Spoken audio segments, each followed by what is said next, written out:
नमस्कार। आकाशवाणी से समाचार संध्या के साथ मैं निखिल कुमार।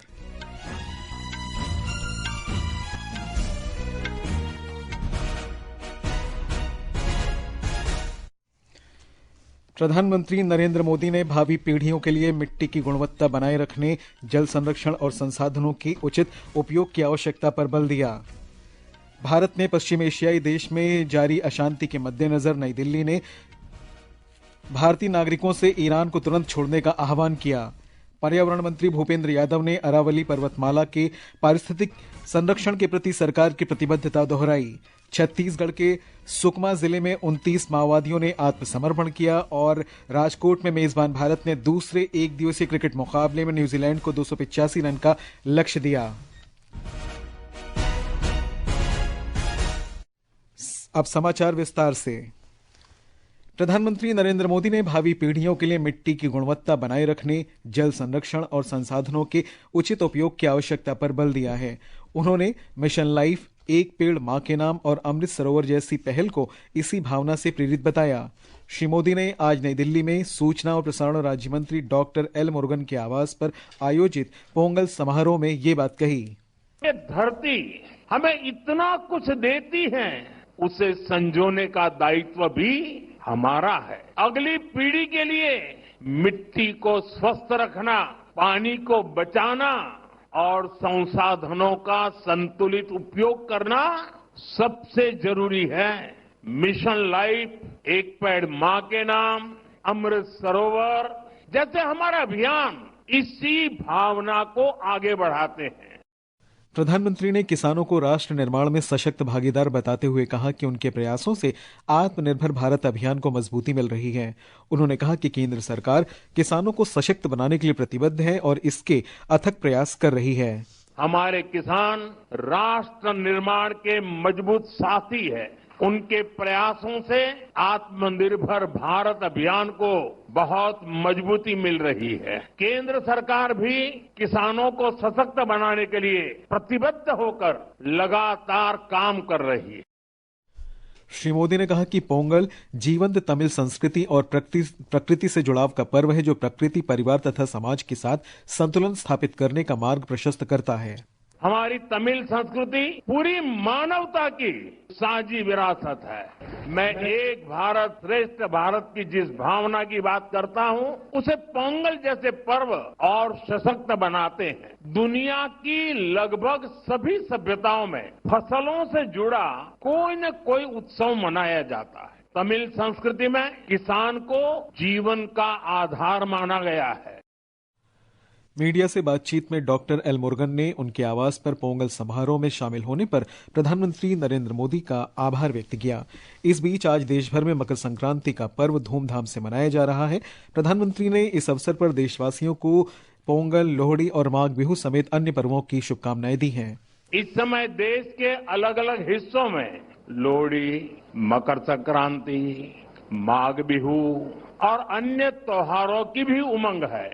मैं भारत और दुनिया भर में रहने वाले सभी तमिल भाई बहनों को पोंगल की और सभी पर्वों की बहुत बहुत शुभकामनाएं देता हूं। उपराष्ट्रपति सीपी राधाकृष्णन, केंद्रीय मंत्री जगत प्रकाश नड्डा, जी किशन रेड्डी और राम मोहन नायडू सहित कई अन्य नेता आज सूचना प्रसारण राज्य मंत्री डॉक्टर एल मुरुगन के आवास पर आयोजित समारोह में शामिल हुए। प्रधानमंत्री नरेंद्र मोदी ने कहा है कि नई अमृत भारत रेलगाड़ियां यात्रियों की सुविधा और यात्रा को बेहतर बनाने की दिशा में एक महत्वपूर्ण कदम है। रेल मंत्री अश्विनी वैष्णव के 9 नई अमृत भारत एक्सप्रेस रेलगाड़ियों को शुरू करने से संबंधित सोशल मीडिया पोस्ट को साझा करते हुए उन्होंने कहा कि इससे व्यापार और पर्यटन को बढ़ावा मिलेगा। रेल मंत्री अश्विनी वैष्णव ने सोशल मीडिया पर कल घोषणा की थी कि जल्दी ही 9 नई अमृत भारत एक्सप्रेस रेलगाड़ियां शुरू की जाएंगी।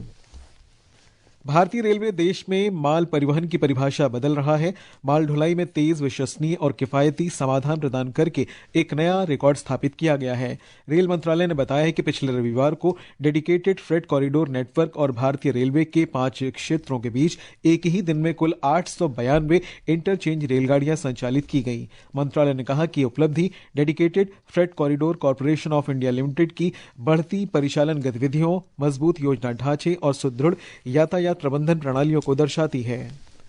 ये समाचार आकाशवाणी से प्रसारित किए जा रहे हैं। ताज़ा समाचार जानने के लिए आप हमारे social media handle x@AIR News Hindi को फॉलो कर सकते हैं। समाचार संध्या में आपका फिर स्वागत है। कलकत्ता उच्च न्यायालय ने अखिल भारतीय तृणमूल कांग्रेस द्वारा दायर याचिका को खारिज कर दिया है।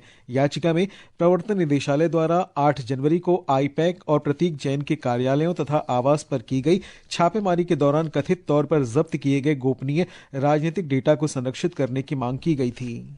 निदेशालय ने न्यायालय को सूचित किया कि आईपैक के परिसर से कोई दस्तावेज या डेटा नहीं लिया गया, जिसके बाद न्यायमूर्ति शुभ्रा घोष ने तृणमूल कांग्रेस की याचिका खारिज कर दी। पार्टी ने पहले आरोप लगाया था कि ईडी ने कोयला भ्रष्टाचार के मामले की जांच के बहाने आगामी राज्य विधानसभा चुनावों से संबंधित महत्वपूर्ण राजनीतिक दस्तावेज आईपैक के कंप्यूटरों से हटा दिए थे। सुनवाई के दौरान अतिरिक्त सॉलिसिटर जनरल S.P. राजू ने दृढ़ता से तर्क दिया कि ईडी ने कोई सामग्री जब्त नहीं की और दावा किया कि मुख्यमंत्री ममता बनर्जी ने स्वयं संबंधित दस्तावेजों को अपने कब्जे में ले लिया था। और अब आर्थिक जगत की खबरों के साथ हैं अम्बरीश।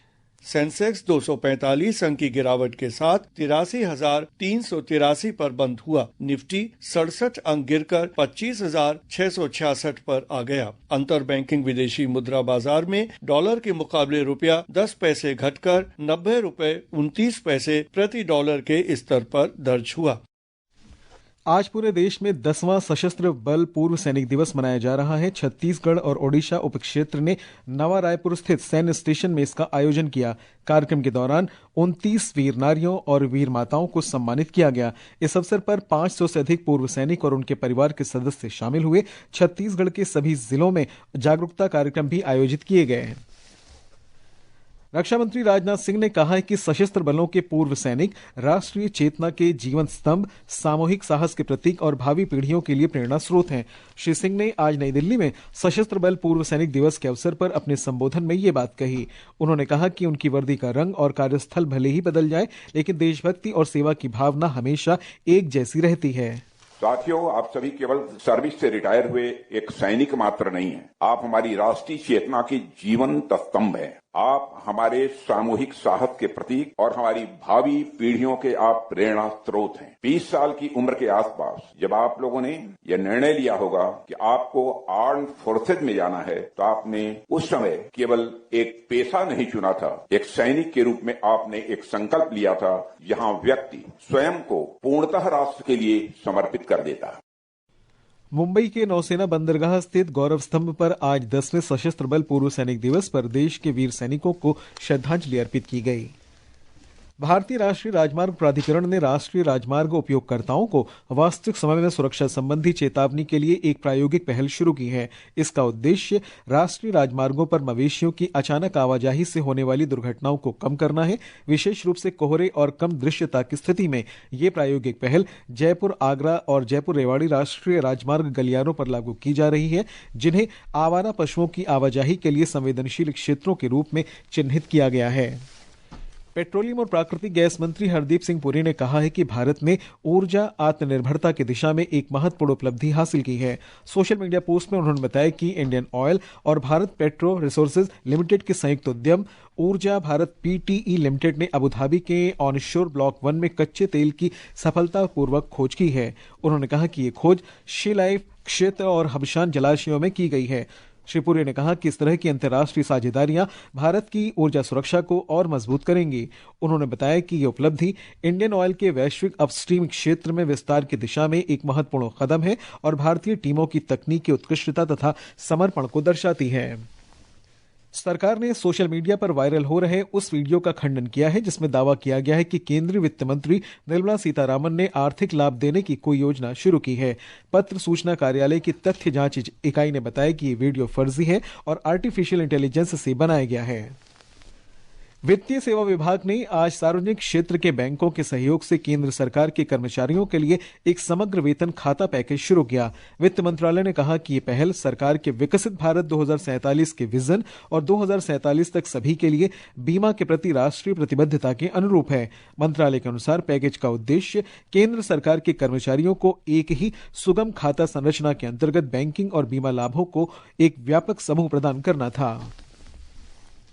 ये समाचार हमारी वेबसाइट www.newsonair.gov.in और हमारे न्यूज ऑन एआईआर ऐप पर भी उपलब्ध हैं। ये आकाशवाणी है।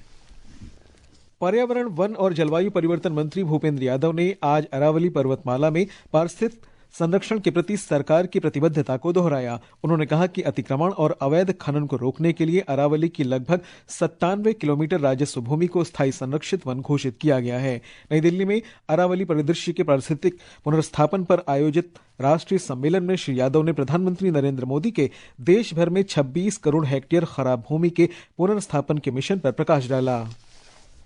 भारत ने सुरक्षा के मद्देनजर अपने नागरिकों को ईरान की यात्रा से बचने की सलाह दी है। विदेश मंत्रालय ने अपने परामर्श में कहा कि ईरान में बिगड़ते हालात को देखते हुए भारतीय नागरिकों को अगले आदेश तक ईरान की यात्रा नहीं करने की सलाह दी जाती है। तेहरान स्थित भारतीय दूतावास के परामर्श में ईरान में रह रहे भारतीय नागरिकों को वाणिज्यिक उड़ानों सहित परिवहन के उपलब्ध साधनों का उपयोग करके ईरान छोड़ने की सलाह दी गई है। ब्यौरा हमारे संवाददाता से। विदेश मंत्रालय ने अपने परामर्श में ईरान में रहने वाले भारतीय नागरिकों और भारतीय मूल के लोगों से सावधानी बरतने और विरोध प्रदर्शन वाले इलाकों में जाने से बचने को कहा है। ईरान में रेजिडेंट वीजा पर रहने वाले भारतीय नागरिकों को भारतीय दूतावास में रजिस्टर करने की सलाह दी गई है, अगर उन्होंने अभी तक ऐसा नहीं किया है। तेहरान में भारतीय दूतावास के इमरजेंसी हेल्पलाइन नंबर है +98912 8109115 +98912 8109109 +98912 109102 और +989932179359। दूतावास से ईमेल आईडी cons.tehran@mea.gov.in पर ईमेल के जरिए भी संपर्क किया जा सकता है। अनुपम मिश्र, आकाशवाणी समाचार, दिल्ली। ईरान ने अमरीकी सैनिकों की सहायता करने वाले पड़ोसी देशों को चेतावनी दी है कि अगर अमरीका देश में हो रहे विरोध प्रदर्शनों में हस्तक्षेप करता है तो वो उनके देशों में अमरीकी ठिकानों पर जवाबी कार्रवाई करेगा। खबरों के अनुसार ईरान ने अमरीका के सहयोगी देशों से ईरान पर अमरीका के हमले या किसी भी तरह के हस्तक्षेप को रोकने को कहा है। ईरान के विदेश मंत्री अब्बास अरागची और अमरीकी विशेष दूत स्टीव विटकॉफ के बीच सीधी बातचीत निलंबित होने की भी खबर है। 16वें आसियान देशों और सहभागी देशों के रक्षा मंत्रियों की बैठक के अंतर्गत आतंकवाद से निपटने को लेकर विशेषज्ञ कार्य समूह की बैठक आज नई दिल्ली में शुरू हुई। भारत और मलेशिया इसकी संयुक्त अध्यक्षता कर रहे हैं। इस बैठक में आसियान के 11 सदस्य देशों और 7 सहभागी देशों के प्रतिनिधिमंडलों के साथ आसियान सचिवालय के प्रतिनिधि भाग ले रहे हैं। छत्तीसगढ़ के सुकमा जिले में आज 2 लाख रुपए के इनामी माओवादी सहित 29 माओवादियों ने पुलिस के समक्ष आत्मसमर्पण कर दिया। ये सभी गोगोंडा थाना क्षेत्र में सक्रिय थे। पुलिस अधीक्षक किरण चौहान ने बताया कि ये सभी क्षेत्र में कई नक्सल गतिविधियों में शामिल थे। राज्य सरकार की पुनर्वास नीति के तहत आत्मसमर्पण करने वाले इन माओवादियों को 50-50 हजार रुपए की प्रोत्साहन राशि और अन्य सुविधाएं दी जाएंगी। 3 मैचों की एक दिवसीय क्रिकेट श्रृंखला के दूसरे मुकाबले में भारत के 285 रन के लक्ष्य के जवाब में न्यूजीलैंड ने ताजा समाचार मिलने तक 42वें ओवर में 3 विकेट पर 234 रन बना लिए हैं। भारत ने निर्धारित 50 ओवर में 7 विकेट खोकर 284 रन बनाए थे। भारत के लिए केएल राहुल ने 92 गेंदों में नाबाद 112 रन की पारी खेली। भारतीय टीम श्रृंखला में 1-0 से आगे है।